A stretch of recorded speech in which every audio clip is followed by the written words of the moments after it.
Bienvenidos a una experiencia educativa. Conoce, aprende y evoluciona. Sabiduría Popular con Ramón Albuquerque.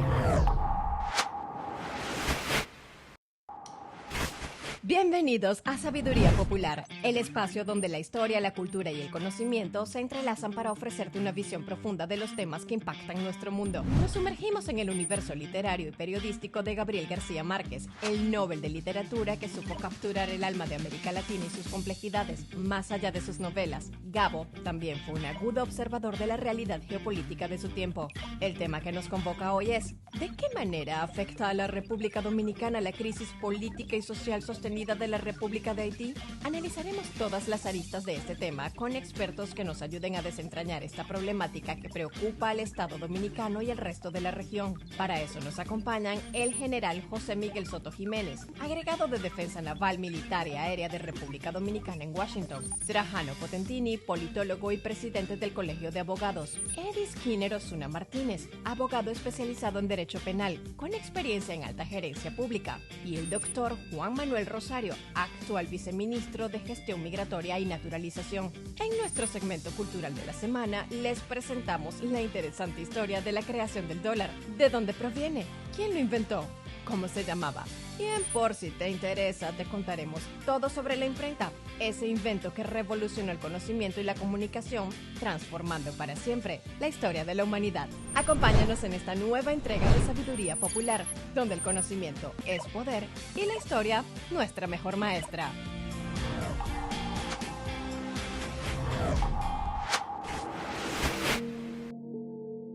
Saludos amigos de Sabiduría Popular. En el tema cultural, hoy le traemos algo muy interesante, fundamental para la economía y que usted nunca debe olvidar. El dólar, que fue una moneda inventada por Carlos V en 1532, emitiendo un decreto del Dolarum Joachim y otras cosas más en alemán, porque era emperador de España, del imperio de Carlos V, claro, y España dominaba el Nuevo Mundo, entonces también regía en la Nueva España, que es México hoy. Como los españoles no podían pronunciar fácilmente eso de dolarum, terminaron con el término dólar y así se acuñó. Todavía Estados Unidos no se había empezado a formar ni a gestar, porque esas colonias, 13 colonias que luego formaron los Estados Unidos de América, no nacieron como entes políticos ni como colonias que instaló el Imperio Británico en esas tierras del Nuevo Mundo.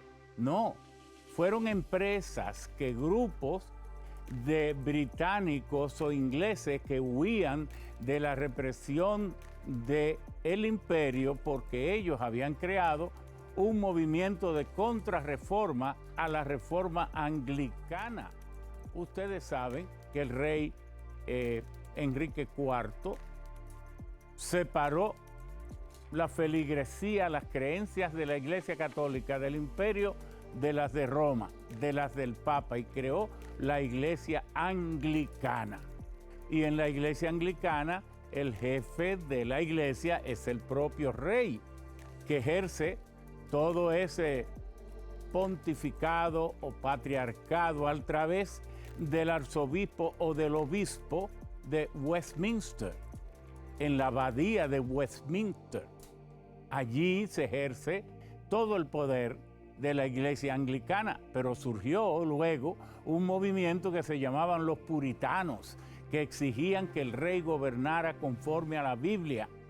Entonces, como las críticas que le hacían a la corona eran muy fuertes, el imperio empezó a perseguir a esos británicos, a esos ingleses y a esos irlandeses, y entonces ellos huyeron, pero no podían huir a Francia, ni a los Países Bajos, ni a los otros países de Europa. ¿Por qué? Porque en ese entonces la casa de los Habsburgo aseguraba que todos los reyes y reinas fueran primos hermanos. Entonces, donde quiera que ellos fueran a residir, serían perseguidos. ¿Qué hicieron? Mandaron una comisión aquí al Nuevo Mundo, a lo que es hoy el territorio de Estados Unidos, y allí compraron tierra y formaron compañías propiedad de ellos, al mismo tiempo que tenían sus iglesias. Por ejemplo, en Massachusetts, John Winthrop fue el líder que trajo 1,000 personas en un barco llamado Mayflower. Y entonces instaló la ciudad de Boston y luego se convirtió en una empresa muy próspera llamada Massachusetts Bay Company. Pero Thomas Hooker, que era el otro pastor segundo de John Winthrop, entonces se separó de él y fue a Connecticut y formó otra empresa llamada, creo que Connecticut River Company, y fundó la ciudad de Hartford, y así nació Connecticut. Otro se fue, Roger Williams, que también era un pastor al servicio de John Winthrop, y entonces fue y formó Plantation, Providence, y así nació Rhode Island. Es decir, que eso que nació como Estados Unidos al principio eran 13 colonias, y como eran débiles porque solo tenían 840,000 kilómetros cuadrados, 1,000,000 de habitantes tal vez, eran muy débiles y muy pequeños frente a la Nueva España, lo que hoy es México, que tenía como 7 millones de kilómetros cuadrados, y además había descubierto las minas de plata más grandes del mundo conocido. Y por eso Carlos V le creó el dólar. Esas 13 colonias que tenían problemas con Gran Bretaña porque no les permitía acuñar su moneda ni imprimir su moneda, entonces terminaron usando el dólar mexicano. Fíjense cómo usted creería a lo mejor que el dólar es de Estados Unidos, pero no, originariamente nació como la moneda de México, de la Nueva España. Está pasando el tiempo. Surgió entonces en 1789, fue cuando Estados Unidos tuvo su primer presidente, George Washington, y entonces siempre hubo grupos contrarios a que hubiera un banco central y tuvieran una moneda propia, pero necesitaban una moneda. Entonces, Alexander Hamilton, que fue el primer ministro de Finanzas, entonces reconoció el dólar, ese dólar del vecino, y así empezó la historia del dólar. Pero ¿qué pasa hoy? En 1913 se creó la Reserva Federal de Estados Unidos. Esa Reserva Federal es la que decide las políticas antiinflacionarias y una serie de políticas, la política de la emisión monetaria. Como Estados Unidos tiene ese dólar que controla las actividades financieras en un 73% en el mundo entero, bueno, necesita emitir siempre muchos dólares, y ahora tiene que emitir más de $1 billón cada año para que el dólar haya suficiente para todas las transacciones. Pero como el dólar fue desligado del oro, ya no es una moneda convertible, es una moneda de curso legal. Apoya la pujanza financiera de Estados Unidos, el poder de Estados Unidos. Pero ¿qué ocurre? El dólar en sí no vale nada al ser de curso legal, pero la gente necesita el dólar. Imprimir un dólar vale solo 4 centavos, pero cuando la gente lo acepta, entonces vale 100 centavos. ¿Quién se apropia de los 96 centavos restante, el Departamento del Tesoro. Entonces aquí hemos descubierto algo impresionante, que siendo Estados Unidos el país más rico del mundo, el mundo pobre, usted mismo, nosotros, África, todos los países del mundo, de Asia, de Oceanía, terminan regalándole a Estados Unidos, al aceptarle su dólar, más de 1.000 millones, más de $1 billón. Porque si le aceptamos todas esas emisiones y el dólar no vale nada antes de ser emitido, ni cuando lo emiten porque no es convertible, solo vale cuando lo aceptamos en circulación. ¿Qué noticia esta? Que entre todos le regalamos a Estados Unidos más de $1 billón cada año.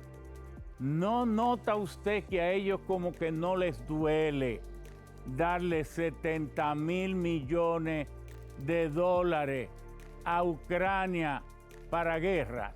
O darle 20.000 a Israel, o hacer transacciones y por debajo a Rusia en el 1992 para que deshabilitara cerca de 2.000 ojivas nucleares, le transfirieron más de 30.000 millones de dólares. Es decir, ¿no nota usted que Estados Unidos como que juega con los dólares?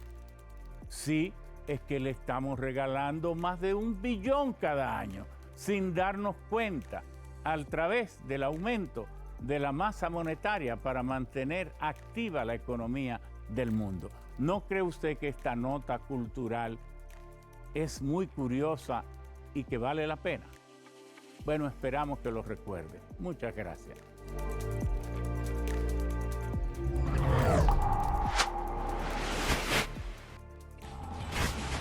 Búscanos en las redes sociales, las redes de sabiduría.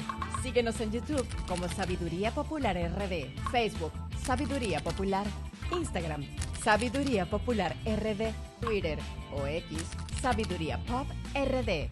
No olvides seguirnos para estar al día con todo lo que aquí comentamos.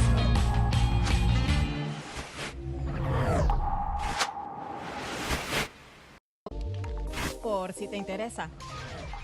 ¿Tú sabes quién fue Johannes Gutenberg? ¿Sabes cuál fue ese invento suyo que nos hizo la vida más fácil? Te hablo de la imprenta. Ajá. ¿Y por qué me hace la vida más fácil? ¡Ja!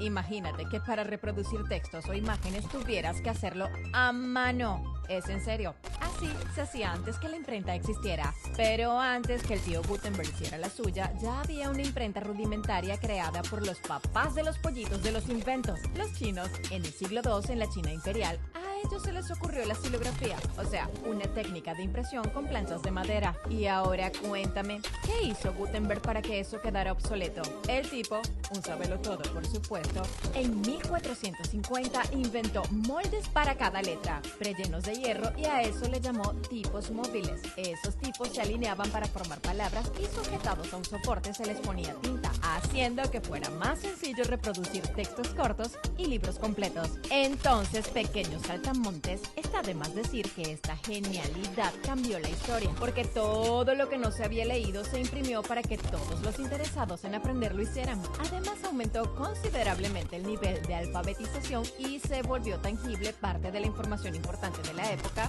y eso, amiguitos, no tiene precio para la humanidad y marcó un hito en la historia. Por cierto, antes de la aparición de la imprenta, monjes de la iglesia tenían el dominio del papel para reproducir algunos documentos, pero aprovechando ese privilegio tenían guardaditos algunos datos. Pero el secreto se acabó cuando llegó el invento de Gutenberg. Ya en pleno siglo XXI podemos hacer fila de copias en poco tiempo, producir libros, periódicos y revistas a gran escala. Aunque la gente quiere ver todo desde el celular. Pero, ¿qué me dices de las impresoras 3D? Con ellas puedes hacer desde una prótesis hasta una casa. Espero que no se te olvide que la querida imprenta fue la precursora de la revolución industrial y que se puede considerar uno de los avances tecnológicos más significativos en la historia de la humanidad. Y esta, queridos amigos, fue la historia de la imprenta de Gutenberg. Te la contamos por si te interesa.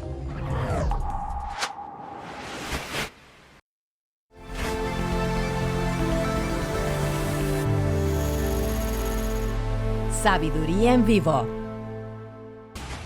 Búscanos en las redes sociales, las redes de Sabiduría. Síguenos en YouTube como Sabiduría Popular RD, Facebook, Sabiduría Popular, Instagram, Sabiduría Popular RD, Twitter o X, Sabiduría Pop RD. No olvides seguirnos para estar al día con todo lo que aquí comentamos.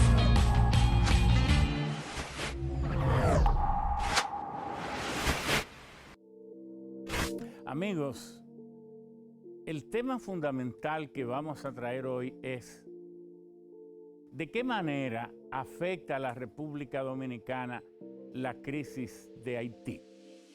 ¿De qué manera? ¿Por qué esta pregunta es fundamental?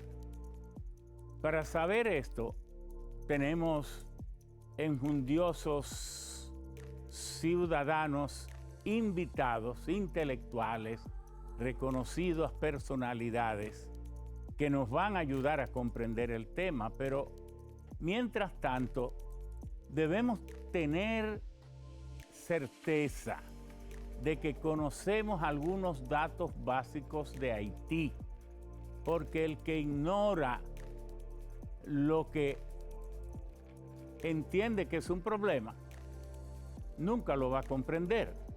El primer paso para comprender una crisis, una problemática, lo que sea, es penetrarla para entender sus elementos compositivos.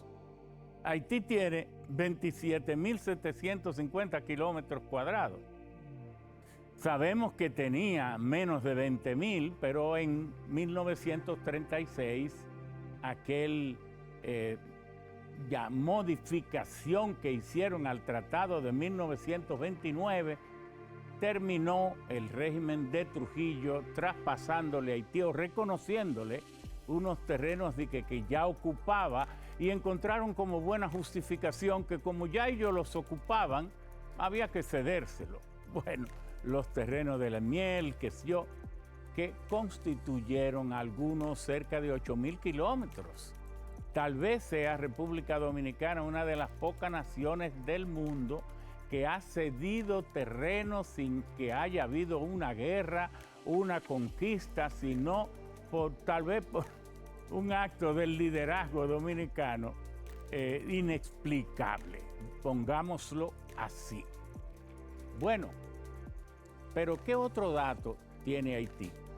Si Haití estuviera en paz y contara con grupos económicos bien organizados que hubiesen trabajado el sector turístico como nosotros, tal vez nos llevarían ventaja en eso. ¿Por qué? Porque Haití tiene 1.771 kilómetros de costa. Y si vamos a ver las playas que tiene Haití, y tiene el doble de islas que tenemos nosotros, islas muy bellas, que es una delicia visitar, y otras habitables. Nosotros solo tenemos 1.300 kilómetros de costa. Haití, teniendo un poco más de la mitad del territorio nuestro, tiene 300 y más de kilómetros lineales de costas y playas sorprendentes. Quiere decir que si algún día ellos resuelven su problema y marchan con el orden y la dinámica que se ha hecho aquí, pudieran ser también un destino turístico de mucho valor mundial. Pero otra cuestión importante, la ciudad de Puerto Príncipe tal vez tenga una de las ubicaciones más codiciables que pueda tener una ciudad. Fíjense cómo la gente ama Río de Janeiro.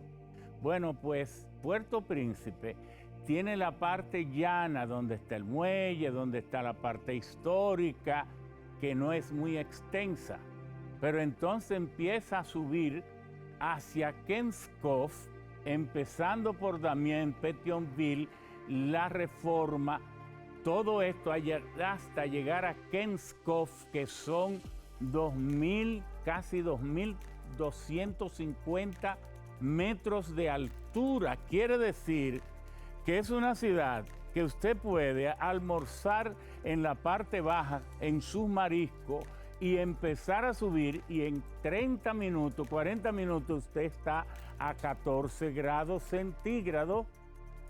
Kenskof es una parte bella, pero extraordinaria, como si fuera lo mismo que es Valle Nuevo, es Kenskof, pero pegado a Puerto Príncipe. También otro dato, la ciudad de Puerto Príncipe tuvo por muchos años el nombre de L'Hopital, porque los piratas, bucaneros, filibusteros, crearon esa pequeña villa o paraje para esconderse y sanarse a lo mejor de sus heridas en sus correrías.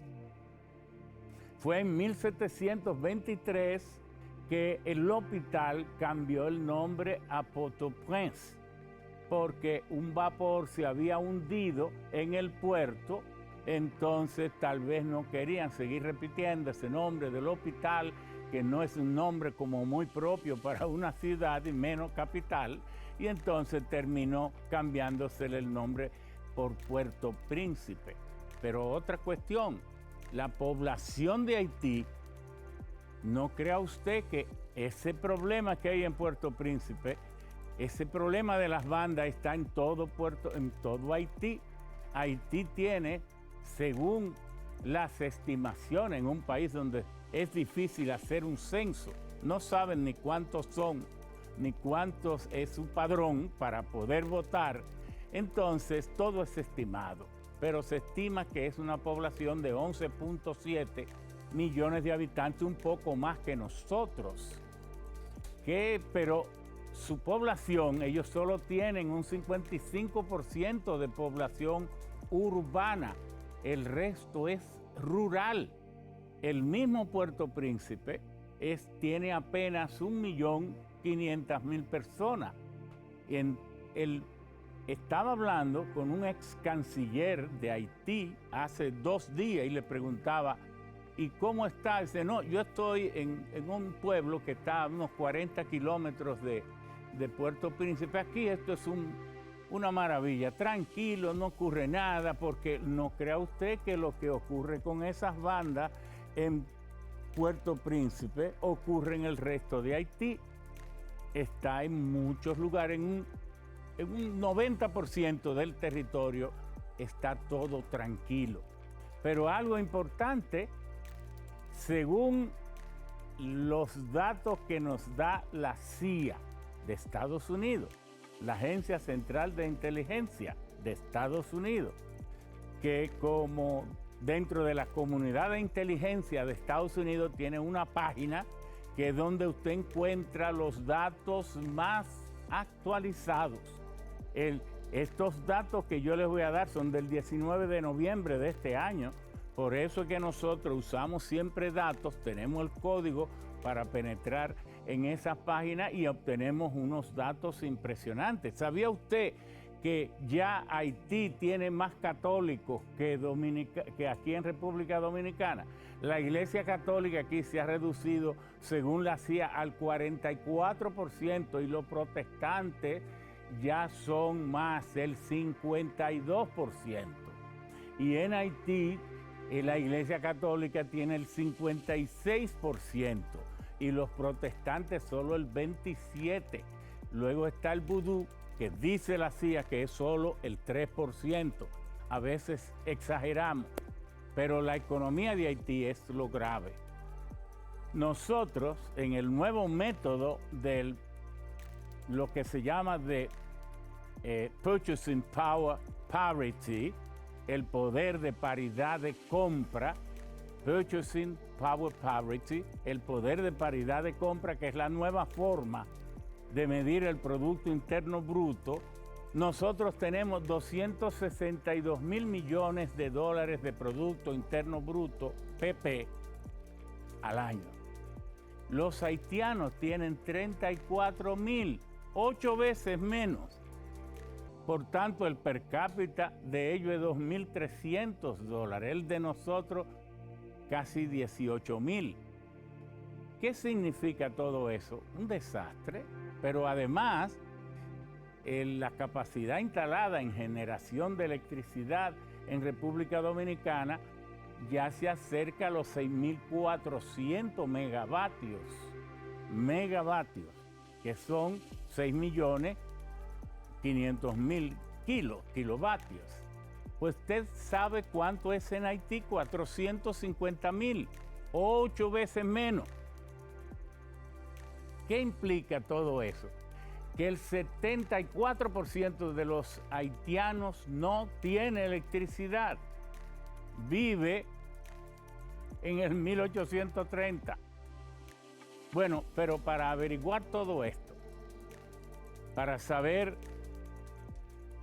en cómo nos benefician esa mano de obra que viene a trabajar aquí, porque si la presencia de dominicanos en Estados Unidos y en España, ellos mismos dicen que genera riqueza, entonces esa mano de obra haitiana aquí solo genera problemas.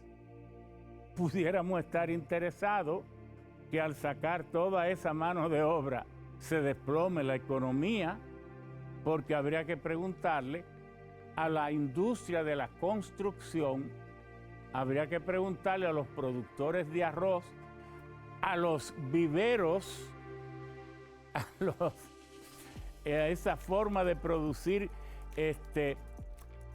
controladamente, pero también habría que preguntarle al turismo y a las amas de casa y a tanto. Es decir, que queremos terminar diciendo, República Dominicana tiene que saber actuar como se debe saber actuar ante todo problema. Esto no es con pasión, esto es con razón. Si no hay un plan bien concebido, consensuado, en el que todos tengamos que ponernos de acuerdo, dando palos a ciegas, pudiéramos empeorar las cosas.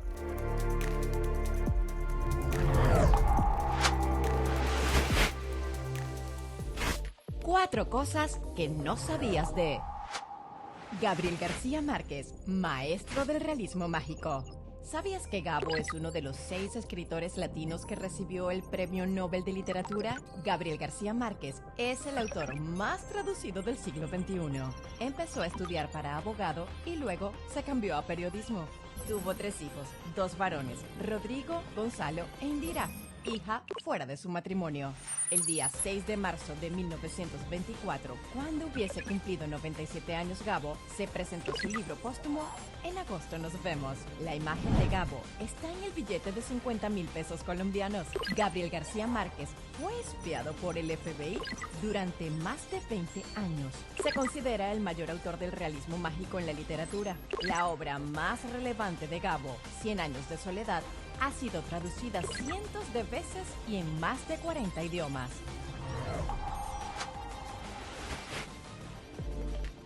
Cuatro cosas que no sabías de...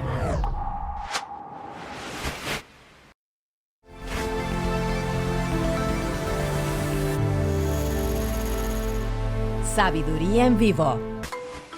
Hoy tenemos el honor de contar con invitados cuyas trayectorias y conocimientos enriquecerán nuestro programa. Nos acompañan unos invitados de lujo, altamente capacitados y conocedores del área que nos ocupa esta semana.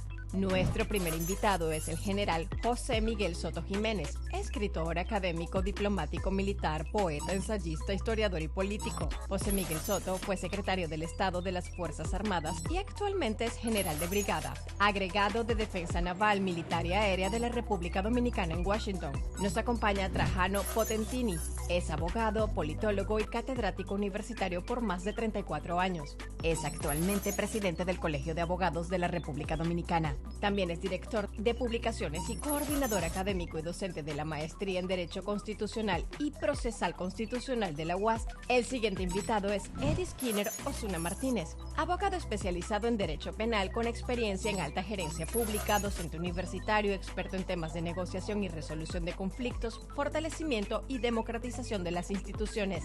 Nuestro panel de expertos se completa con el doctor Juan Manuel Rosario, actual viceministro de Gestión Migratoria y Naturalización Globalización, adscrito al Ministerio de Interior y Policía, quien cuenta con maestrías en globalización, procesos sociales y políticas económicas. Además, es conocedor en temas de relaciones y negocios internacionales. También ha sido docente en asignaturas como diplomacia, asuntos migratorios y comercio internacional.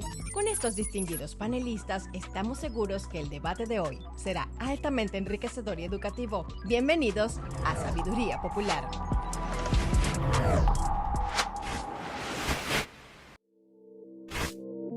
Amigos, Sabiduría Popular se llena de una plena satisfacción porque tenemos un panel de verdaderos conocedores del tema haitiano y el tema es en qué perjudica o en qué afecta a República Dominicana la crisis de Haití.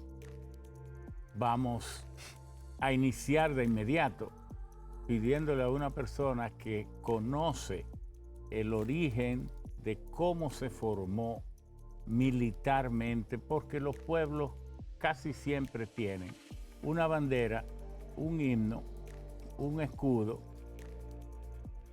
y entonces una historia patria, y es porque casi, excepto yo creo que Brasil, que surgió de un acuerdo y pocas naciones, todos han tenido un desenlace violento, porque de esa pugna nacen las nuevas síntesis de los pueblos, las nuevas formaciones, las nuevas ideologías y los nuevos repartos de intereses.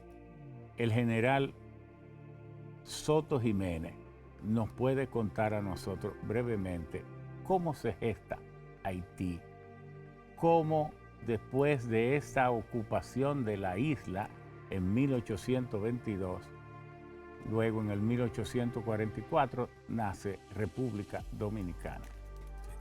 No sin antes darte un saludo muy dominicanista de mi parte, aunque no sé si te convenga decir que somos viejos amigos, muy viejos amigos. Claro. Y entonces también es una invitación que yo defiero con mucho gusto, pero además debo celebrar estar aquí con un panel que me llena de satisfacción, y ya tú lo has dicho, ¿verdad?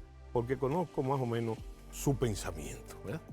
Bueno, pero mira, lo primero que me llama la atención de y debo decírtelo, de este programa, es que su organización, y yo sé de dónde viene, tiene una mente no mecanicista, pero sí academicista.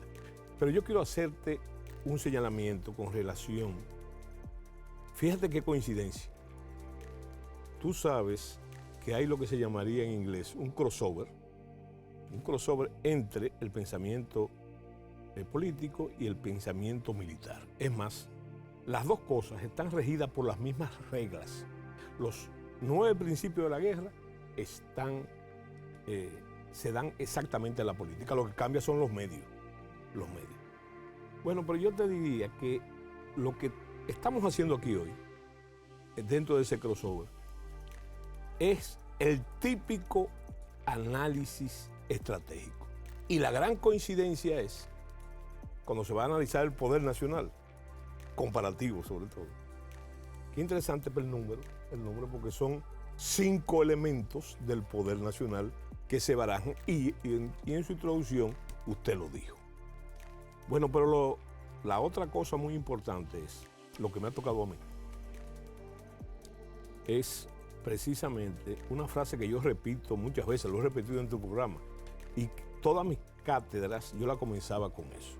Es una palabra latina, una frase latina del poeta Virgilio, que decía: Felix potuit rerum connocerum causa. Felices aquellos que conocen la causa de las cosas. Yo creo que en el análisis de Haití, ¿verdad?, de sus orígenes, eso cabe como anillo al dedo, tocando en ese mismo proceso, en el proceso de la independencia de Haití, que por cierto es fruto, y hay que reconocerlo, aún para los apasionados como yo, en el caso, hay que tomar muy en cuenta que Haití derrotó la Gran Armada francesa. El Imperio Napoleón. La Gran Armada que venía, bueno, el que comandaba esa fuerza era un cuñado de Napoleón Bonaparte que estaba casado con la Venus Imperial, ¿verdad?, con Pauline Bonaparte. Entonces, debo decirte que Víctor Leclerc. Sí, Leclerc. Que por cierto murió en Haití. Murió en manos de ella. Y murió en manos de ella, pero además de morir en manos de ella, murió también por lo que sigue siendo un problema en Haití todavía, que es la fiebre amarilla, etcétera, aunque se dice otra cosa. Pero vamos a dejarlo aquí, porque lo demás es una chismografía histórica. Bueno, entonces, partiendo de esa epopeya, que por cierto, déjeme decirle que en el Memorial de Santa Elena, Napoleón Bonaparte dice: mis ejércitos solamente fueron derrotados por las nieves de Rusia y el sol de Santo Domingo. Tremendo esto. Bueno, entonces yo quiero decirle, mira cómo se va desarrollando todo. El Haití que se independizó de los franceses no tiene nada que ver con lo que está pasando en Haití ahora, aunque sus raíces están ahí, porque Haití era la colonia europea más rica y la mejor colonia de Francia. Bueno, el hipódromo de nosotros se llamaba Perlas de las Antillas, pero se llamaba Perlas, así le decían los franceses a Haití, naturalmente. Si tú has leído a Bosch, él hace un análisis interesante sobre el porqué de eso. Eran dos escuelas económicas enfrentadas. La española, que era una colonia mucho más pobre que la francesa, que tenía el método del sistema Tero, que era un descendiente del sistema de la Mesta española, que eran pastores guerreros. Pero los franceses impusieron en Haití, para la explotación de la riqueza, el sistema de las haciendas, que nosotros íbamos a conocer mucho tiempo después. Y ese hecho hizo que la exportación de braceros, de esclavos, ¿verdad?, fuera mucho más numerosa que la de este lado, simplemente porque ¿qué era la esclavitud? La explotación del hombre por el hombre para la búsqueda de la riqueza. Entonces, hay que reparar que ahí, en ese proceso de independencia, se desatan, estamos hablando de nuestro problema de hoy, una serie de constantes que van a ser permanentes. Constantes que van a ser permanentes y se van a reproducir. La más importante de ellas es que siempre ha habido, y yo creo que hasta tú has hablado de eso, de la simetría económica. Que en esa época, recuérdense que la guerra contra Francia se trasladó de Haití, donde fueron derrotados, a la ocupación de Saint-Domingue del este, ¿verdad? Y entonces sucedió eso. Bueno, pero lo primero que yo te voy a decir, que ese proceso devastó totalmente Haití. Porque en su guerra, y después lo que se desató ahí, que fue la guerra contra los mulatos, etcétera, o contra los blancos, como le decía Biassiou, le Petit Blanchet, que eran los blanquitos, eso devastó Haití, porque quemaron las haciendas. O sea que la riqueza que existía fue devastada totalmente en ese proceso. Pero ahí también se desata, y estamos hablando, yo sé que tenemos un problema de tiempo, y yo tengo el vicio de la palabra. No, puede volver. Sí, se desata. Y va a volver varias veces. Se desata también lo que ha sido una constante en Haití, que es la barbarie de la violencia. A eso, para redondear su primera participación, sí. ¿A qué se debe esa falta de clemencia, a esa falta de reverencia a la esencia del ser humano que se observa en los actos de vandalismo de Haití? Que no son nuevos, porque yo ya yo te hablé de las constantes. Solamente, para no entrar en otras y extenderme, solamente hay que tomar un hecho real y verídico. El padre de la patria haitiana, Jean-Jacques Dessalines, murió picoteado. A los 2 años de tomar el Exactamente, picoteado. Pero ahí está la barbarie. Fue picoteado, fue decapitado. Una loca que se llamaba Jean se llevó la cabeza, que creo que todavía no ha aparecido, la cabeza del padre de la patria. Para mencionarte. Pero también hay que tomar en cuenta en ese proceso lo que fue la matanza de los blancos. Bueno, solamente te deciste Biassiou, que parece una leyenda, dice que nos metieron a nosotros en la cabeza, que los haitianos comían gente. Pero Biassiou, rigurosamente histórico, tomaba vino en la cabeza de un niño blanco, en el cráneo de un niño, mío. de un niño blanco. Entonces, fíjate que es una cosa continua. La otra cosa también, que debemos tomar muy en cuenta ahora, que nosotros creemos que son cosas nuevas, no son cosas nuevas, junto con la inestabilidad política de Haití, es desde el principio. Fíjate, y yo creo que eso es algo que hay que tomar, la preeminencia, cuando se hablan de las bandas, de las fuerzas paramilitares. Déjenmelo ahí, porque volvemos a usted. Sí. El doctor Juan Manuel Rosario. Haití, siendo la colonia más rica, terminó siendo, ahora es en el hemisferio occidental, la nación más pobre, lleno de actos de barbarie.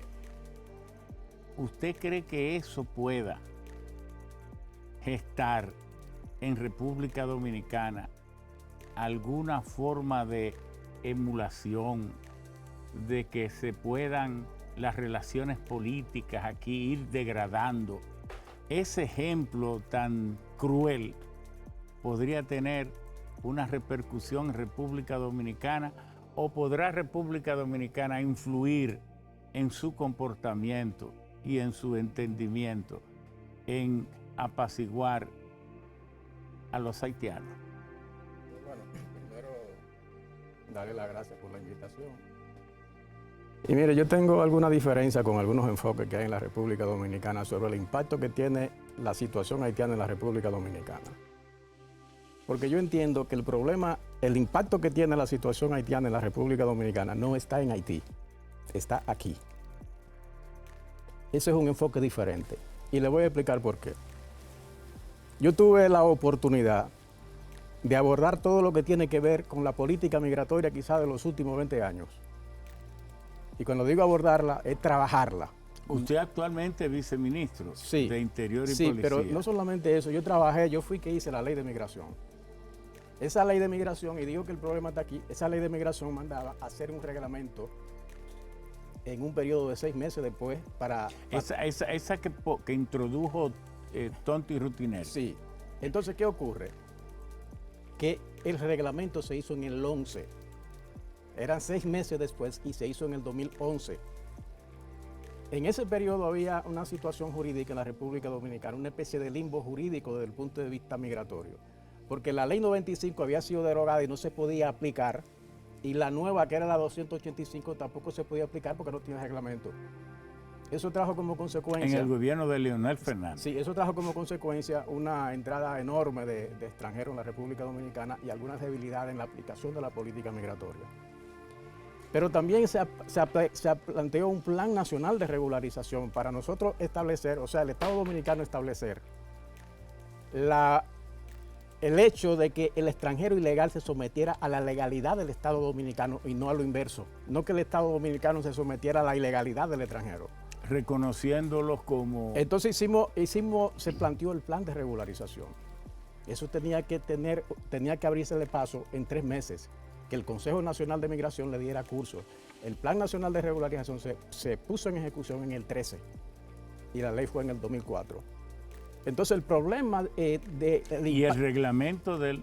En el 11. En el 11. Ley en el 4, reglamento en el 11 y el plan de regularización en el 13. Entonces, ¿qué ocurre? Que esa debilidad institucional de la República Dominicana es lo que está carcomiendo el problema de la soberanía nacional. Por ejemplo, yo tuve que trabajar la ley, tuve que trabajar el plan de regularización. Hubo un primer plan de regularización que no se ejecutó como nosotros lo habíamos concebido, y cuando digo nosotros, los técnicos que habíamos participado en la ley, bueno, y hicieron un plan de regularización, una propuesta que no obedecía a lo que decía la ley, incluyendo que la ley hablaba de extranjeros ilegales. Y por recomendación de los organismos internacionales, se comenzó a hablar de extranjeros irregulares. Y yo decía, no, pero el problema es que si la ley manda y dice que es ilegal, ningún organismo internacional puede venir aquí a decir que es irregular, y que porque los seres humanos no están ilegal en su planeta. Entonces no, pero el problema no es la ilegalidad personal, es la ilegalidad jurídica, migratoria. Y tenía que obedecerse eso que decía la ley. Nosotros no podemos decir una cosa en la ley y después tener un criterio de aplicación. Una observación a un experto que es usted. Pero esa regularización dependía demasiado de la cooperación del gobierno haitiano. No. Porque déjeme explicarle por qué. Yo, como todos, tenemos haitianos. Sí. Hay uno que se llama Carlos, que yo lo admiro porque yo digo que si hubiera nacido aquí, hubiera sido presidente 4 veces, uno de los seres más inteligentes. Entonces yo me propuse que conseguirle la nacionalidad. Me fue imposible. Fui a la embajada a pedir cooperación, la embajada de Haití. Me dijeron con él y con abogados que necesitaban, porque él había nacido allá, obtenerle una serie de documentos. Le pagué a la embajada me pidieron 15,000 pesos, se lo pagué. Duraron 3 meses para conseguirme el documento. Me lo trajeron y después me dijeron, vaya al consulado haitiano a Santiago, porque él vive allá en Bonao. Fui, me dijeron en el consulado haitiano que esos documentos eran falsos. Y tuve entonces que contratar otra vez. Le di entonces 18,000 pesos al cónsul de Haití en Santiago y terminó no trayéndome nunca los documentos. Es decir, que quedó sin reconocimiento. Mire, yo le decía que a mí me dio la vida la oportunidad de darle continuidad a todo ese proceso y me pusieron en una posición que me permitió evaluar, hacer una auditoría del Plan Nacional de Regularización. Y yo la hice. En esa auditoría que se registraron, en el Plan Nacional de Regularización se registraron 288,000 extranjeros. ¿Se regularizaron? Se registraron 288,000 y excluyeron unos 20,000 y quedaron unos 260,000. Cuando nosotros hicimos la investigación de toda la documentación, y les voy a decir por qué nosotros nos abocamos a hacer la investigación, más del 95% eran haitianos. Y de esa cantidad de los 260,000, solamente según las autoridades del momento, solamente habían reunido las condiciones que establecía el plan de regularización, el decreto, unos 6,000. 6,000. De 260,000, unos 6,000. Entonces, ¿qué ocurre? Que la documentación, cuando nosotros hicimos la investigación, todos eran documentos falsos, reescritos, con borradores, con una misma acta de nacimiento se regularizaron varios. ¿Cómo? Sí, sí. Entonces, ¿qué ocurre? Que tú dices, bueno, pero esos no fueron los haitianos que vinieron e hicieron eso aquí. Fuimos nosotros, son las autoridades de nosotros, es el problema institucional de la República Dominicana. Que aquí en la vida política dominicana se ha instaurado un comportamiento que está haciendo mucho daño. Y es hacerlo sin decirlo. ¿Qué significa? No, la ley dice esto, pero nosotros podemos hacerlo sin decírselo a nadie. ¿Pero qué es lo que hacen? Permitir, por ejemplo... Violar la ley. No, una violación a la ley. El artículo 152 de la ley de migración decía cuáles son los parámetros que había que usar para usted regularizar. El vínculo social, el vínculo familiar, el vínculo laboral. No se cumplió con eso. Se irrespetó porque había que resolver el problema en función de una presión internacional según las autoridades del momento. Y así no se puede garantizar que la República Dominicana pueda avanzar desde el punto de vista institucional hacia una garantía de su soberanía exterior y su soberanía interna. Bueno, usted ha planteado un tema extremadamente grave y es que la pelota está del lado nuestro, porque los dominicanos parece que carecemos de un sentimiento nacionalista, de respeto a nuestra propia patria e identidad, y entonces falseamos con algo que debe ser sagrado. Sí, pero déjeme decirle, se hizo una ley, la ley 169, para resolver el problema de los hijos de personas ilegales en el territorio nacional, de que se podía someter 2 años después.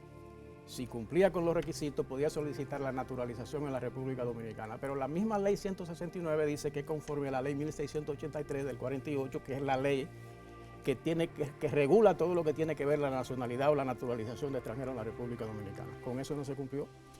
Tampoco. Sin embargo, se hizo decreto y se le concedió la nacionalidad a unos 800 extranjeros de hijos de haitianos y no cumplieron con el procedimiento. Entonces, ¿qué ocurre? Que yo siempre he insistido, dice, no, pero mira, todo el que cumpla, nosotros no podemos ponerle ningún obstáculo, pero nosotros no podemos violar las instituciones de la República Dominicana. Entonces, el problema institucional es cada vez más profundo desde esa perspectiva, porque es que la gente quiere resolver el problema para agradar a sectores determinados, tanto en el plano internacional como en el plano nacional, y ahí entra el problema que tiene que ver con la contratación de mano de obra. Déjemelo ahí para que los amigos que dan seguimiento a Sabiduría Popular, que nos dicen no hagan los segmentos muy largos, a la gente le gusta la variedad, para que el doctor Potentini, Vidal Potentini, nos diga, ante todo lo que usted ha oído y lo que usted ha estudiado, esa pregunta de en qué perjudica la crisis haitiana a República Dominicana, ¿cuál es su opinión?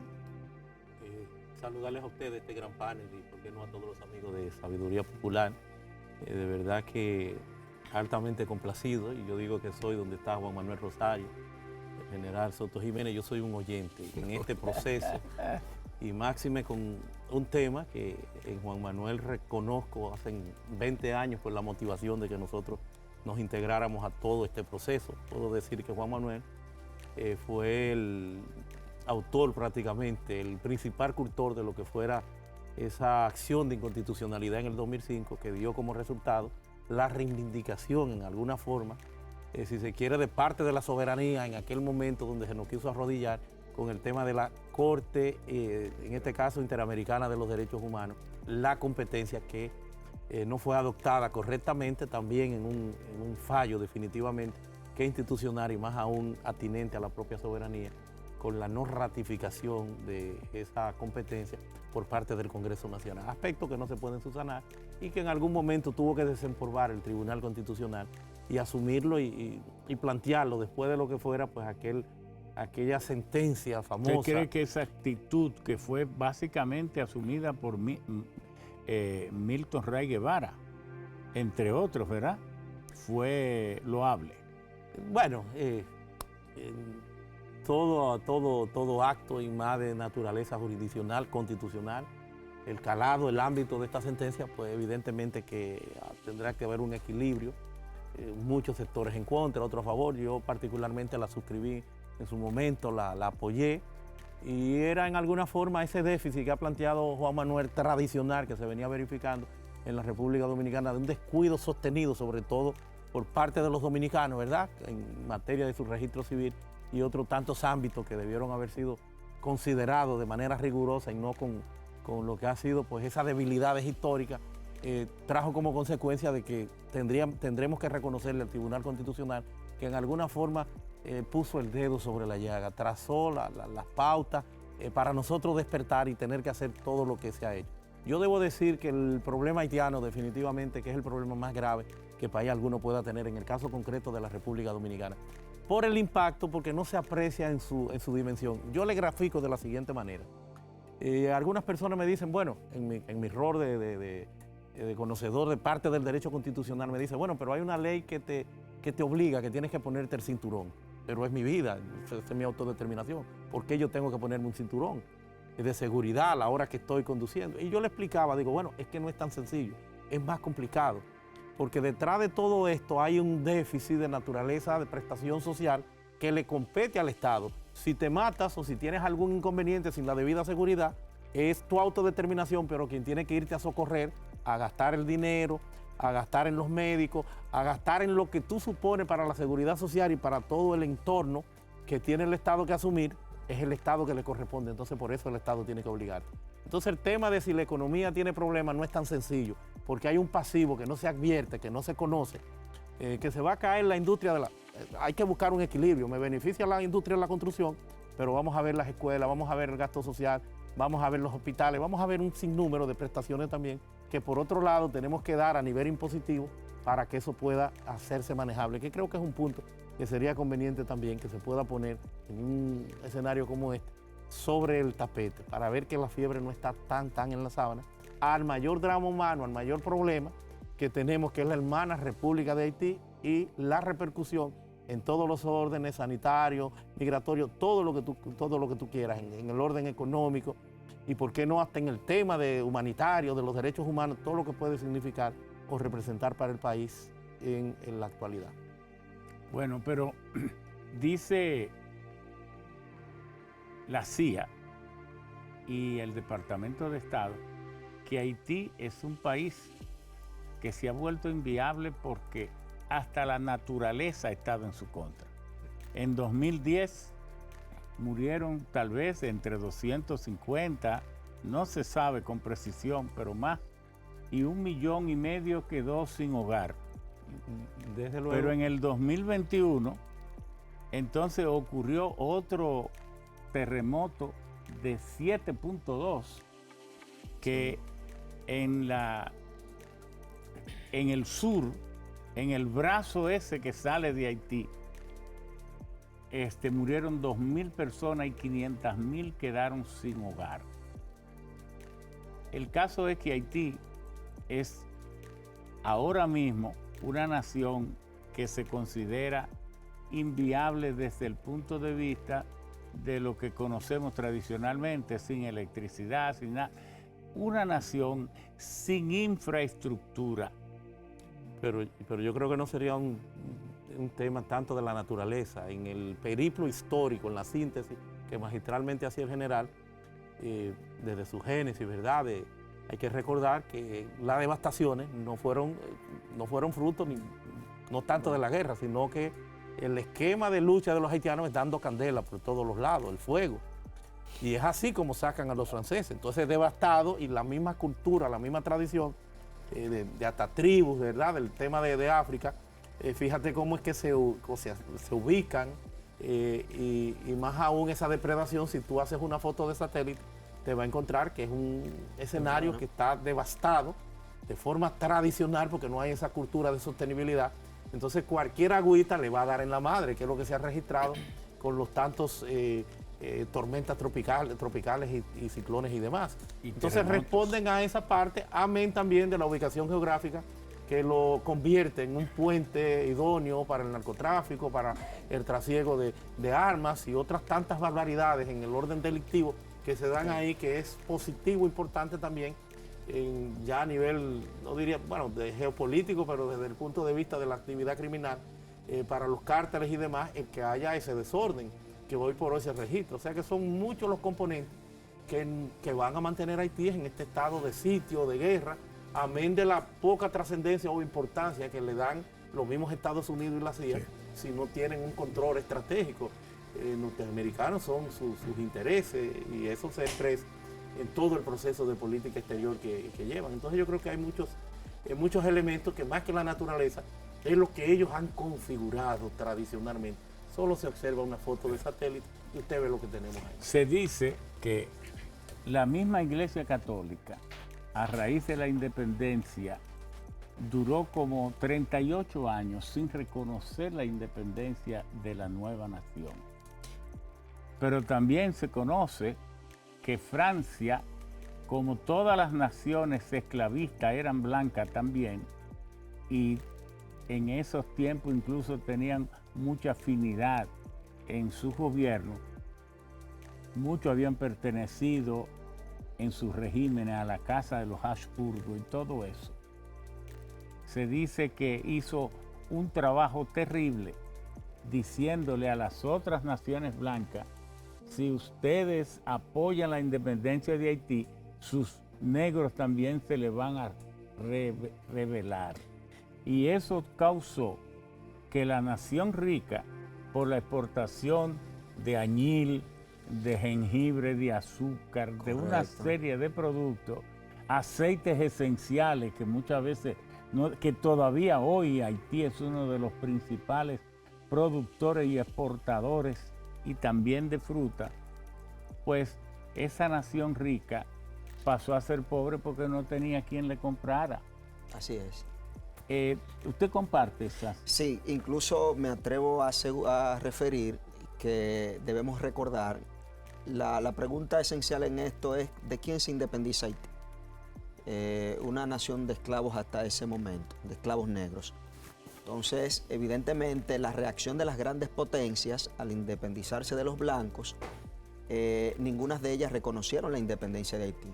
Incluso cuando Francia admite la independencia de Haití, fue bajo un acuerdo donde se comprometió en pagar nada más y nada menos que casi 10 veces su Producto Interno Bruto 150 como compensación francos de oro. a Francia, como compensación a Francia. ¿Cuándo terminó de pagarlo?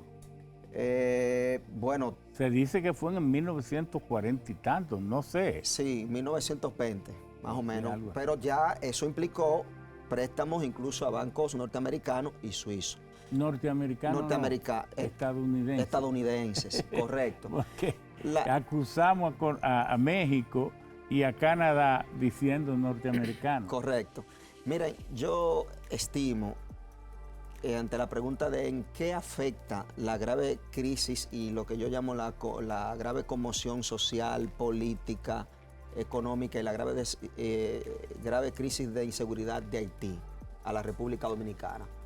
En un mundo multipolar donde nosotros no estamos solos, evidentemente una nación... En esta ronda las preguntas son ingenuas. Okay. En la segunda ronda vamos a profundizar más en el tema. Correcto, cuando usted lo diga. No, pero continúa. Bueno, lo que creo es lo siguiente. Evidentemente un país, una nación, en este caso la República Dominicana, es algo más que ese sentido patriótico. Los países y las naciones en un mundo globalizado son también su reputación.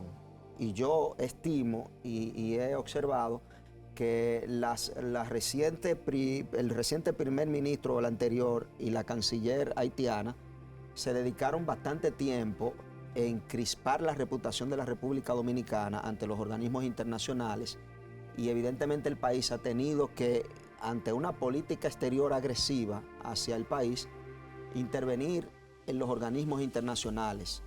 Y eso usted dirá, pero bueno, ¿de qué vale que digan o no una cosa de mí? Sí, vale mucho, porque ahí hay un elemento de inversión extranjera y otros aspectos que un país tiene que cuidar. Yo me he detenido también a estudiar un poco de manera atrevida entre el vínculo entre lo que es la política y la milicia, algo que yo descubrí como entorno operacional cuando llegaron las fuerzas multinacionales de Kenia. Y yo dije, bueno, el Consejo de Seguridad ha aprobado que llegue una fuerza multinacional para estabilizar Haití, pero ¿cuál es el entorno operacional? Resulta que ustedes conocen muy bien que Haití es un territorio bastante montañoso, y en aquellas ciudades que no son montañosas son muy densamente pobladas. Quizás el general pueda atribuirme mucho más. No hay casi ninguna, porque Cabo Haitiano lo que tiene son cerca de 300 y tantos mil. Solo Puerto Príncipe tiene 1,5 millones. Correcto. Los otros son 80,000, 120,000, 140,000. Yo creo que ese entorno operacional para las fuerzas multinacionales de Kenia, que hoy lo vemos en su realidad, ha sido un gran reto para poder realizar su misión. Incluso hay detalles allí donde la guerrilla y los grupos armados tienen un control estricto sobre los medios de comunicación y las redes sociales. Pero en Puerto Príncipe. En Puerto Príncipe. Entonces, ya finalmente, si nosotros observamos los elementos que establece Moisés Naín en El fin del poder, nosotros sabemos que no tan solo los grandes ejércitos crean grandes crispaciones y desbalances en el mundo, también los pequeños grupos guerrilleros y las pequeñas células, por más diminutas que usted crea que parezcan, causan todo esto que estamos viendo en Haití y las repercusiones que vemos fuera de ese territorio. O sea, que el elemento de la inseguridad y la inestabilidad de Haití, indudablemente que es un aspecto que hay que tomar en cuenta en cuanto a lo que tiene que ver con la soberanía y la estabilidad del pueblo dominicano. Sí, vamos a hacer una pausa para luego recargar las baterías y los motores para seguir aquí con este importantísimo tema. ¿En qué cree usted que afecta a República Dominicana la crisis haitiana? Este es uno de una serie de programas que vamos a hacer para ir ahondando en descubrir muchas cosas. ¿Cuánta remesa envían los haitianos a su país? ¿Cuántas? No crea usted que es tontería. Pero además Haití es el segundo mayor mercado de exportación, de compra de lo que nosotros producimos. No es cualquier cosa. Se habla a veces de cerrar las fronteras, cerrar los mercados. Lo que más nos conviene a nosotros es vender en la frontera, porque vendemos en el último eslabón de la cadena de comercialización, que es donde se vende más caro. Si exportáramos plástico desde la fábrica, la diferencia en precio puede ser hasta un 50% a los precios que pagan los haitianos cuando vienen a comprar a los mercados de la frontera. Pero todo es así. Cuando usted vende al detalle, usted vende al último precio en la cadena de comercialización. Y ese es el precio que más conviene a la economía nacional. Pero son una serie de cosas que tenemos que ahondar. El tema de la verja. ¿Es esto lo que se ha dicho? ¿Para qué servirá? ¿Es eficaz o no? Pero el tema que yo estoy viviendo, ustedes saben que yo soy de Monte Plata. Y Monte Plata, hay que decirlo, por haber tenido un ingenio que creó Trujillo y varios otros ingenios que tenían sus plantaciones allí, tal vez es uno de los lugares donde más haitianos fueron, y la población, esos haitianos que se quedaron allá, compañeros míos, yo se creó al igual que ellos, porque yo vivía entre ellos, en el Batey Gonzalo, y todos esos 40 y tantos batalles, yo los conozco todos. Entonces, yo sí pudiera decir que sé algo de eso. Bueno, pero yo sé que ellos están retornando, todo eso de que están, como yo voy todos los fines de semana a mi provincia, yo le pregunto, ¿están retornando? Sí, a mí me deportaron. Y todo el que tiene 10,000 pesos regresa al otro día. ¿Será eso verdad? Pero es lo que me están confirmando. Son muchas cosas. Vamos a hacer la pausa.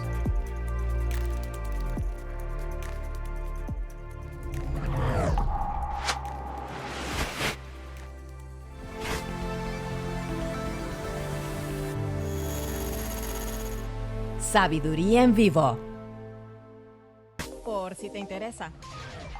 ¿Tú sabes quién fue Johannes Gutenberg? ¿Sabes cuál fue ese invento suyo que nos hizo la vida más fácil? Te hablo de la imprenta. Ajá. ¿Y por qué me hace la vida más fácil? ¡Ja! Imagínate que para reproducir textos o imágenes tuvieras que hacerlo a mano. Es en serio. Así se hacía antes que la imprenta existiera. Pero antes que el tío Gutenberg hiciera la suya, ya había una imprenta rudimentaria creada por los papás de los pollitos de los inventos, los chinos. En el siglo II, en la China imperial, a ellos se les ocurrió la xilografía, o sea, una técnica de impresión con planchas de madera. Y ahora cuéntame, ¿qué hizo Gutenberg para que eso quedara obsoleto? El tipo, un sabelotodo por supuesto, en 1450 inventó moldes para cada letra, prellenos de hierro, y a eso le llamó tipos móviles. Esos tipos se alineaban para formar palabras y sujetados a un soporte se les ponía tinta, haciendo que fuera más sencillo reproducir textos cortos y libros completos. Entonces, pequeños saltamontes, está de más decir que esta genialidad cambió la historia, porque todo lo que no se había leído se imprimió para que todos los interesados en aprender lo hicieran. Además, aumentó considerablemente el nivel de alfabetización y se volvió tangible parte de la información importante de la época, y eso, amiguitos, no tiene precio para la humanidad y marcó un hito en la historia. Por cierto, antes de la aparición de la imprenta, monjes de la iglesia tenían el dominio del papel para reproducir algunos documentos, pero aprovechando ese privilegio, privilegio tenían guardaditos algunos datos, pero el secreto se acabó cuando llegó el invento de Gutenberg. Ya en pleno siglo XXI podemos hacer fila de copias en poco tiempo, producir libros, periódicos y revistas a gran escala. Aunque la gente quiere ver todo desde el celular, pero ¿qué me dices de las impresoras 3D? Con ellas puedes hacer desde una prótesis hasta una casa. Espero que no se te olvide que la querida imprenta fue la precursora de la revolución industrial y que se puede considerar uno de los avances tecnológicos más significativos en la historia de la humanidad. Y esta, queridos amigos, fue la historia de la imprenta de Gutenberg. Te la contamos por si te interesa. Siga disfrutando de Sabiduría Popular. Conclusión de tema.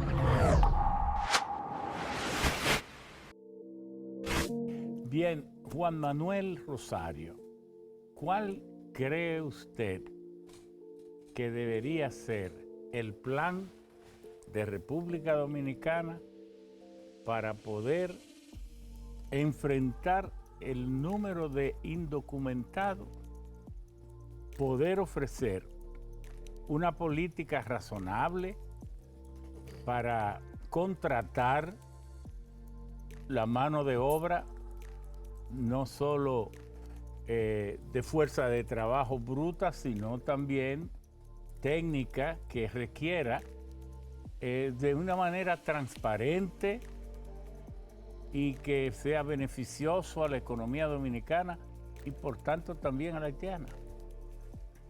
Mire, eso se ha discutido mucho. La parte, lo más preocupante de eso es que se discute, pero no se ejecuta. Y le voy a poner un ejemplo. Se estuvo discutiendo en una ocasión qué hacer con la mano de obra que tienen algunos empleadores. Y cómo abordar eso sin entrar en contradicción con lo que establece la ley, porque el problema de la institucionalidad hay que respetarla, porque eso es la garantía de que el Estado Dominicano siga existiendo. Me gusta ese enfoque de un estudioso. Entonces, ¿qué ocurre? Que, bueno, la ley de migración establece todo el procedimiento para hacer contrataciones. No es que se opongan a las contrataciones de extranjeros, sino que se cumpla con ese procedimiento. Lo que ocurre es que aquí hay personas en la República Dominicana que cada uno de ellos quiere tener una constitución en su bolsillo, una constitución de ellos, una ley de ellos, para ellos aplicarla a su conveniencia, o sea, lo que yo le llamo una institucionalidad a la carta. Yo quiero hacer esto, yo quiero hacer lo otro, esta ley no me gusta, vamos a modificarla. Entonces, así no puede funcionar la República Dominicana. Entonces, en función de eso, se hizo una propuesta y se planteó en el Consejo Nacional de Migración. ¿Cuándo? Hace un tiempecito. Esa propuesta consistía en lo siguiente. Mira, el empleador que tenga una cantidad determinada de mano de obra, usted manda un listado para hacer una verificación de esas personas que tienen que cumplir con la ley. Pero por lo menos con ese listado, ustedes no lo pueden luego ampliar el listado. Ustedes tienen que garantizar que eso no se vaya a modificar, se le hace una biometría y se le da un tiempo prudente para que vayan a buscar los papeles que requiere la ley de migración. Eso se planteó. Y se va a crear entonces una bolsa de trabajadores dominicanos para ir poco a poco supliendo la parte que tiene que ver con el 80-20 que establece la ley. El Ministerio de Trabajo tenía que hacer ese trabajo, esa parte de la bolsa laboral. Entonces, la Dirección General de Migración, conjuntamente con las demás instituciones que tienen que ver con migración, trabajar la parte que tiene que ver con la cantidad de personas que tienen fijo los empleadores, con un cuestionamiento serio. El Plan Nacional de Regularización regularizó una cantidad determinada de trabajadores de esos sectores económicos de la República Dominicana, unos 13,000. Cuando le dieron la documentación relacionada con su estatus regularizado, ellos se desaparecieron del lugar de trabajo, se fueron para otro lugar. ¿Y qué fue lo que hizo el sector que tenía esos empleados? Que los sustituyó con más ilegales. Entonces, eso es como el cuento de nunca acabar. Por eso yo le hablo que el problema es la institucionalidad de la República Dominicana. ¿Qué ocurre? Que en los primeros meses del año pasado, se hace una evaluación de la cantidad de personas que han comprado bienes inmuebles, o sea, de extranjeros que han comprado bienes inmuebles. Y la cantidad de haitianos estaba compitiendo con los países que tenían más extranjeros, la República Dominicana, comprando bienes inmuebles.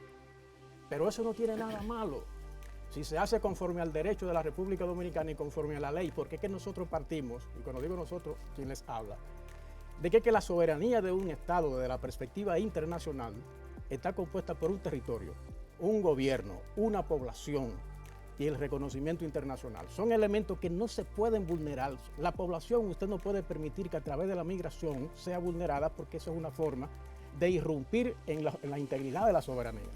Entonces, si usted viene conforme a la ley, usted está llegando con la anuencia del Estado. Usted no está violentando la soberanía. Pero si usted lo hace y después se le da que se le permite que usted se quede aquí. Se le permite que usted se quede aquí. Entonces, el Estado dominicano que se está sometiendo a la ilegalidad del extranjero y no a lo inverso.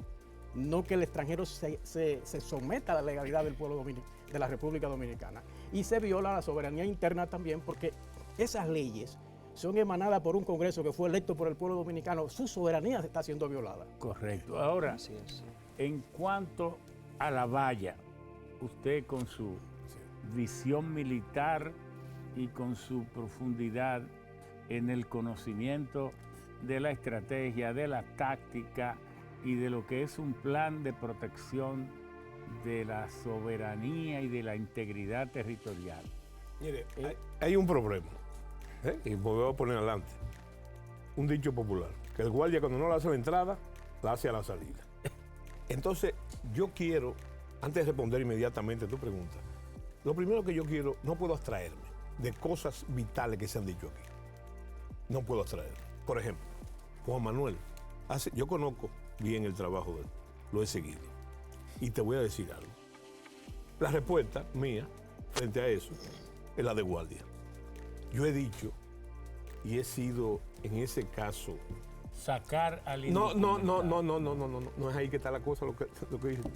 Yo he dicho que he sido totalmente irracional. Y lo produjo él. Porque yo he dicho que a mí no me importa lo que pasa en Haití. A mí lo que me importa es lo que pasa en la República Dominicana. Ese es el problema. Fundamental. Porque lo que él ha dicho, él ha tenido toda la razón de eso, ¿verdad? Entonces, hay gente que cuando yo digo eso, cree que es otra cosa. Ahora tú me has dado la oportunidad, al conocerte, entonces, de decir de dónde viene eso. La otra cosa que yo quiero decir, aclarando ese tema, y eso va más allá de todo, eso que él ha dicho va más allá de todo, porque pone inclusive en su sitio el problema de la amenaza. Yo he dicho que la gente no lo comprende bien. Haití no es una amenaza militar para la República Dominicana, el país más pobre del hemisferio occidental, claro, porque conoce la naturaleza de la guerra. No puede organizar una agresión contra la República Dominicana. Además que la simetría, lo que los soviéticos llamaban la correlación de fuerza, no es ahora, ¿no? Hace tiempo que está en favor de la República Dominicana. Pero hay un detalle importante, pensar eso, y va por donde Juan, pensar que eso, Haití como está, con todo eso que tú has dicho, se ha hablado de Estado fallido. Haití no es un Estado fallido, el Estado no existe en Haití. Y una de las razones que no mencionaste ahorita, del Estado de Haití, es la falta de instituciones, totalmente. Pero yo lo que te digo es que pensar que no es una amenaza militar, aunque hay una tarea de las Fuerzas Armadas secular ahí. Óyeme, pensar que esa no es la más... Y eso responde a tu pregunta, digo mi opinión. Pensar que Haití no es la más grave amenaza que se le ha planteado jamás a la República Dominicana, incluyendo en su época de la independencia, por lo que él ha dicho. Es que ¿tú sabes cómo lo veo yo? La migración ilegal. La migración ilegal es la principal amenaza. Porque no solamente planteada así, se está tragando la soberanía nacional. Porque la soberanía, que parece una frase cohete, tiene que ver mucho con la naturaleza de las leyes. Claro. De las leyes. La soberanía es, entre otras cosas, cumplir las leyes que nos hemos dado. Entonces, ¿Qué es lo que yo estoy diciendo? ¿Qué es lo que más me preocupa a mí y lo que vivo diciendo permanentemente? Digan lo que digan. ¿Tú sabes cuál es? Que esa migración ilegal planteada así, se está tragando los frutos de la democracia dominicana. Y eso parece retórico, pero no es así. Usted sabe lo que costó, por ejemplo, en este país la lucha del 4%. Y todo lo que se habló del 4%. ¿Y cómo usted puede permitir que los ilegales, dentro de esa agresión a la soberanía nacional... En Haití se dedica el 1.2%, eso dice las estadísticas que mejor se puedan reunir, pero yo ni las creo. Sí, pero no, porque volvemos a lo mismo. No es lo que pasa allá, es lo que pasa aquí. Oye, mira, por ejemplo, tú podías agregar a eso que tú estás diciendo, el creol, el patuá. Usted no puede estudiar medicina en patuá, ni puede estudiar derecho en patuá, porque no tiene escritura. Usted tiene que en inglés, en francés. Bueno, tiene una escritura. Sí, pero muy fáctica. Pero él la tiene. Sí, bueno, pero yo lo que te digo a ti. En la UAS se enseña. Sigo por donde te está diciendo. Ya hablamos del famoso 4%, ¿verdad? Y que se dé el lugar que por la falta de esos registros haya dominicanos que se queden fuera, porque lo ocupen ilegales, o como es la palabra que se está en irregulares, ¿verdad? Irregulares. Y con el asunto hasta usted participó en eso, en el asunto para imponer la seguridad social en el país. Claro. Pero resulta que ahora no sé si pueden decir, no, esos son los patrioteros de hojalata. Pero ¿cómo va a ser que el 35% del presupuesto de salud y mira lo que está pasando últimamente? Yo no sé si ustedes vieron algo que dijo el presidente Macron. Creo que fue ayer. ¿Sabes lo que dijo Macron? Que Haití lo han destruido los haitianos. Bueno. Y otra cosa que quería decirte también, de una manera muy apropiada, tú estás usando como referencia, las informaciones de la CIA, ¿verdad? Que en cuanto a eso, de esa cifra, está muy bien. La uso porque no hay... Está bien, pero óyeme, es que son parte esencial del problema. Los Estados Unidos son parte esencial del problema. Entonces, las informaciones de la CIA tienen que estar necesariamente perjuiciadas. Sí, pero no hay otra mejor. Bueno, está bien. Hay que usarla por mejor para mentes como la tuya y otras, ¿verdad? Y para ellos, porque ellos son... Mira, por ejemplo, mira lo que te voy a decir. Lo que yo te iba a decir en mi primera intervención es que en Haití, que eso no es nuevo en Haití, desde la fundación del Estado haitiano, hay la presencia de las organizaciones paramilitares, que son más poderosos que las operaciones formales que detentan el monopolio de la violencia, ¿verdad? Entonces, solamente voy a decir, mira, ahora son bandas. Cuando la primera intervención norteamericana eran grupos de guerrilla. Así es. 6 grupos de guerrilla había. Y después entraba el brazo militar de la Balaz. Había otro que se llamaba Le Quimiera, que es Quimera, la Quimera, ¿verdad? Entonces, y los Tontomacú, ¿verdad? Que eran más poderosos, es la policía política. Siempre ha habido una tradición de eso, siempre ha habido. Pero yo quiero preguntarle a Vidal Potentini, muchas gracias por ese buen enfoque. ¿Es cierto, a su juicio y a sus estudios, que cada grupo de esos 10 u 11 o 12 grupos oligárquicos que manejan la economía haitiana a su antojo son los que sustentan las pandillas o las bandas? Mira, primero yo debo decir, ya hemos quitado hasta la categoría de Estado aquí en este análisis, de si es fallido, inviable.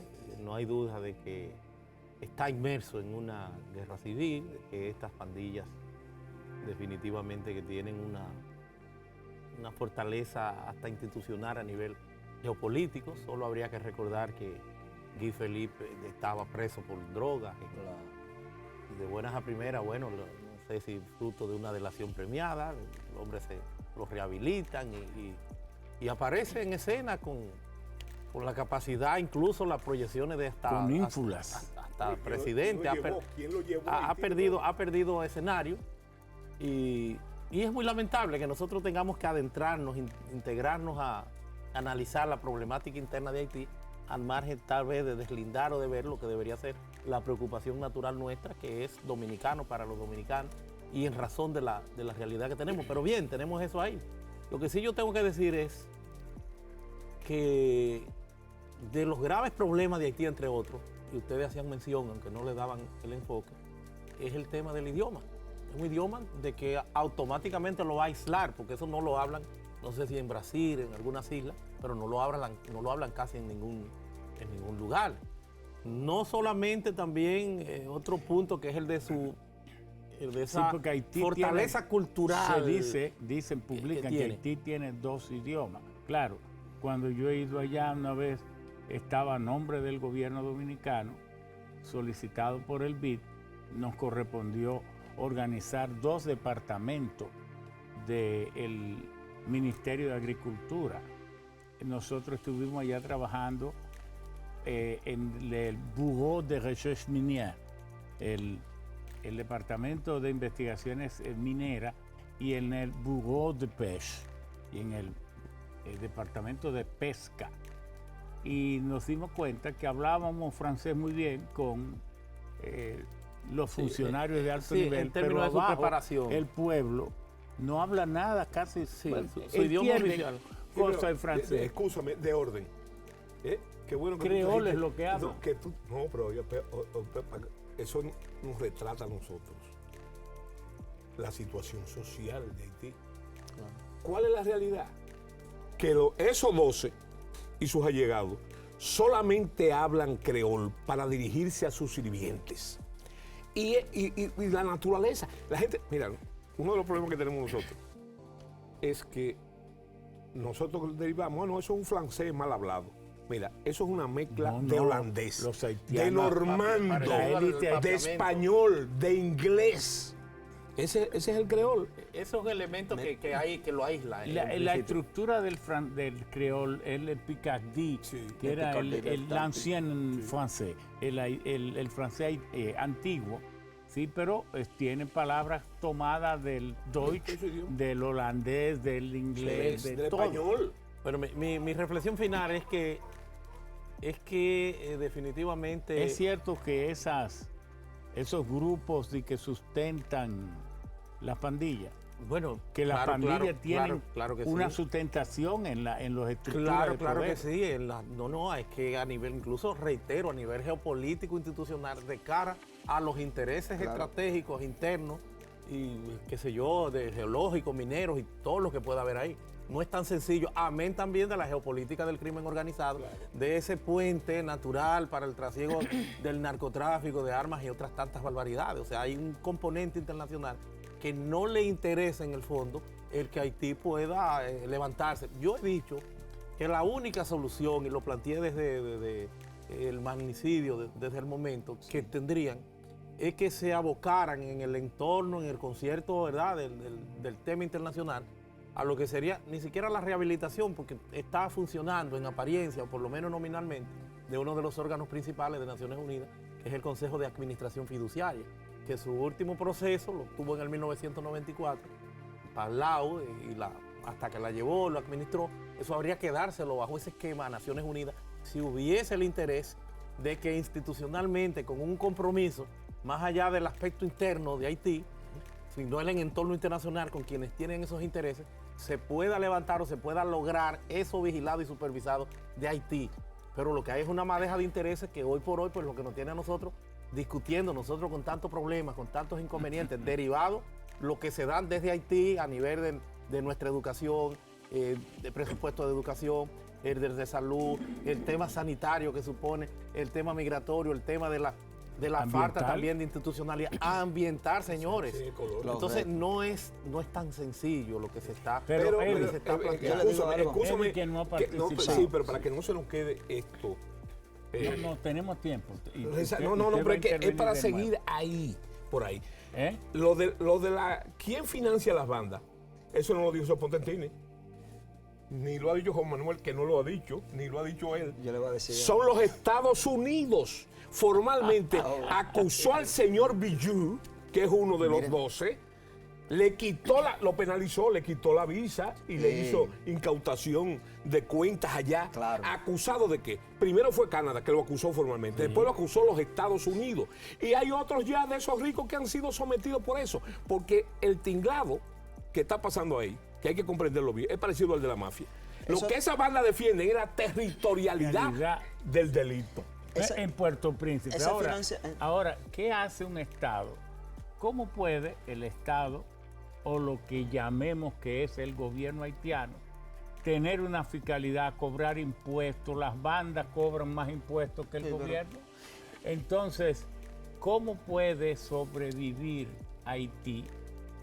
La estructura de poder, ese intento de estructura de poder, ese consejo presidencial que se ha creado ahora, si ya se avistan divisiones internas tan graves como cambiar a un ministro apenas 2 meses del gobierno. Yo no sé porque Haití, a diferencia de nosotros, ellos tienen un sistema en que el presidente es solo jefe de Estado.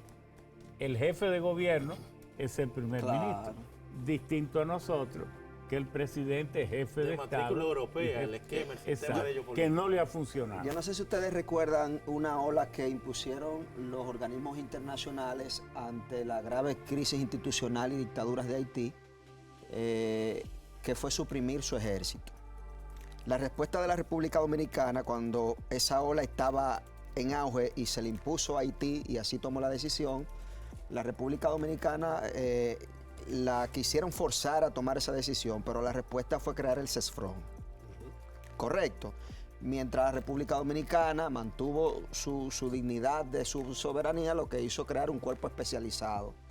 Mientras tanto, Haití suprime su ejército. Cuando ocurre esto en Haití...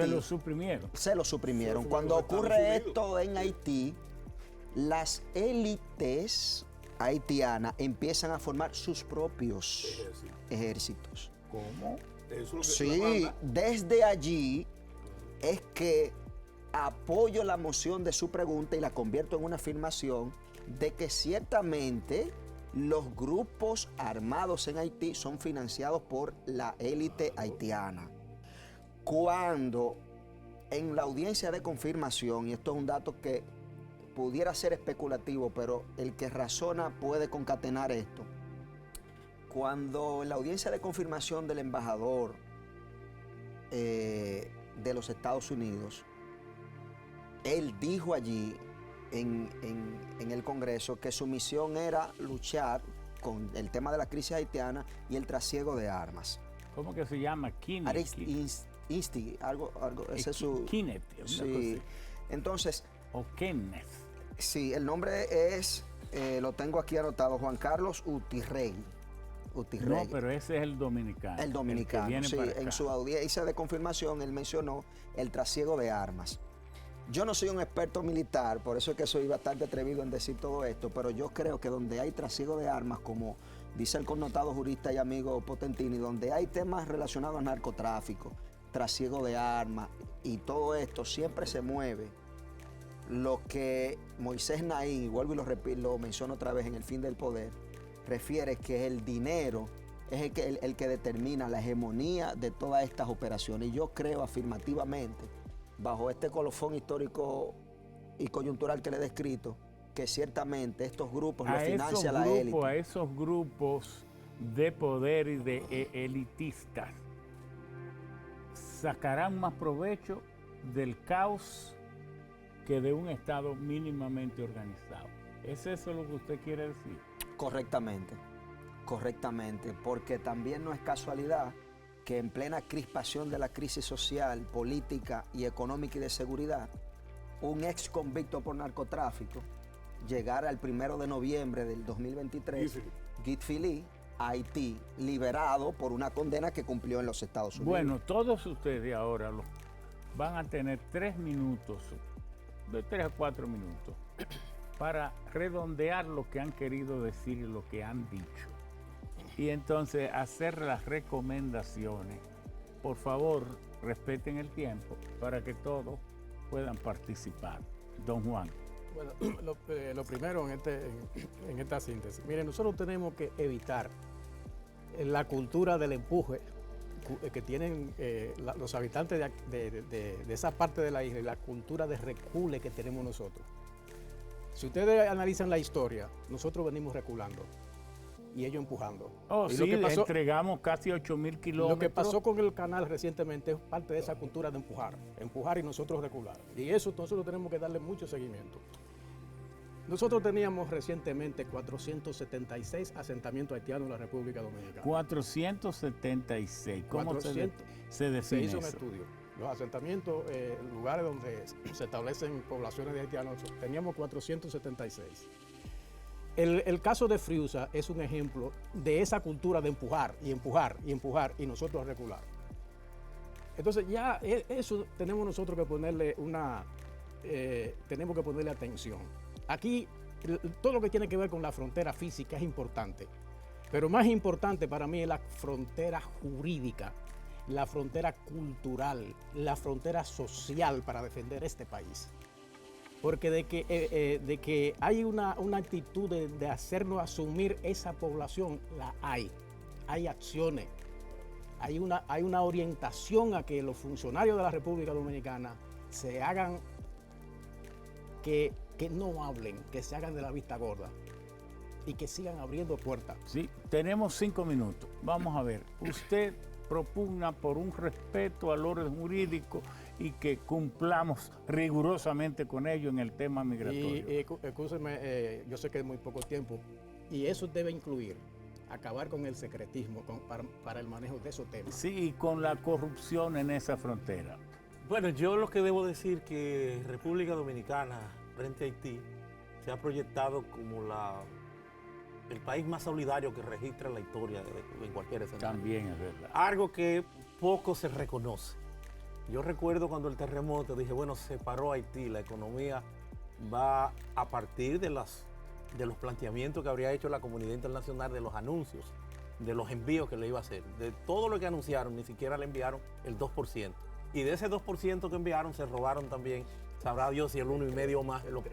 Bueno, un 3% alrededor, y sabrá Dios qué cantidad se robaron allá y no le llegó a los haitianos en aquel fatídico espacio, momento de ese terremoto, del tema de la naturaleza que usted hacía referencia ahorita. Pero se no ha querido apalastrar, se no ha querido diezmar, sobre todo a nivel internacional, siempre en el mayor de los descréditos a la República Dominicana. Yo creo que hay que reconocerle Bueno, República Dominicana a este gobierno que a nivel extremadamente solidaria. General, porque se nos va... Lo primero es que Juan Manuel ha dicho una cosa vital, porque a usted le gusta mucho el orden académico, ¿verdad? Claro. Entonces, las fronteras, él ha hablado de las fronteras interiores, y esa frontera interior fundamentalmente es la de la ley, y la que no podemos permitir que se permee. Ahora, también tú dijiste algo interesante, usted. Óyeme, ¿qué es lo que está pasando en términos académicos aquí? ¿Por qué el Estado haitiano no existe? Porque ha perdido sus atributos fundamentales, ha perdido el control de la población, ha perdido el control normado de la violencia, ha perdido la territorialidad que se habló aquí. Sobre todo el de la violencia. Sí, el de la violencia. Eddie. No, déjame concluir, espérate. Yo lo que, ante la pregunta fundamental, y ya se ha debatido todo, ¿verdad? Yo creo que sí, mi querido amigo, que la migración haitiana fundamentalmente se está tragando la soberanía nacional y no hay excusa de la mano de obra, no hay excusa para no revertirla. Ahora, ¿cómo revertirla? No hay que inventarse nada. Vamos a hacer otro con el programa cumplimiento de la ley. De la ley, pero vamos a hacer más Así es. programas sobre este. Adelante. Yo creo Eddie. que la palabra clave es patria para mí. Socavar la institucionalidad, y ahí coincido con esta mesa, no es un buen augurio. Yo creo que los motivos y la visión que dio origen al Estado Dominicano es precisamente el respeto a la ley. Porque en el manifiesto de la independencia, ahí está contenida, y no es un sofisma ni un adorno, ahí está contenida el principio fundamental de respeto a la ley que ustedes han citado. el Estado Dominicano solidario y firme y humanista con la situación que hoy enfrenta Haití. Sin embargo, nuestro territorio y nuestra soberanía tiene que prevalecer. Una palabra sobre para ese usted concluir, patria. que resuma, patria. Patria es la La palabra. suya es solidaridad no reconocida. Hemos hecho demasiado por ello y ni siquiera se nos reconoce. El tema suyo fundamentalmente es la institucionalidad. Y entonces El mío, la hemos nación ante perdido todo. La el nación ante control todo. de la, un guardia en de Haití peso, se ha ¿verdad? perdido el control de la violencia. Todo, y ha perdido. Todos los entonces atributos aquí del Estado. tenemos que actuar para recuperar la soberanía perdida. Exactamente. Yo creo que ahí hemos concluido. Muchas gracias, queridos amigos. Vean en YouTube y en todos los medios por los cuales aparece Sabiduría Popular. También en la emisora Quisqueya FM 96.1 y, cómo no, en el Canal 4, para que ustedes vean los análisis de estos intelectuales que han dedicado horas y horas para defender la esencia misma de la patria. Una palabra que a veces como que suena en desuso, como que pudieran parecerse que nos da vergüenza usarla, pero tal vez la patria empieza ahora. Muchas gracias.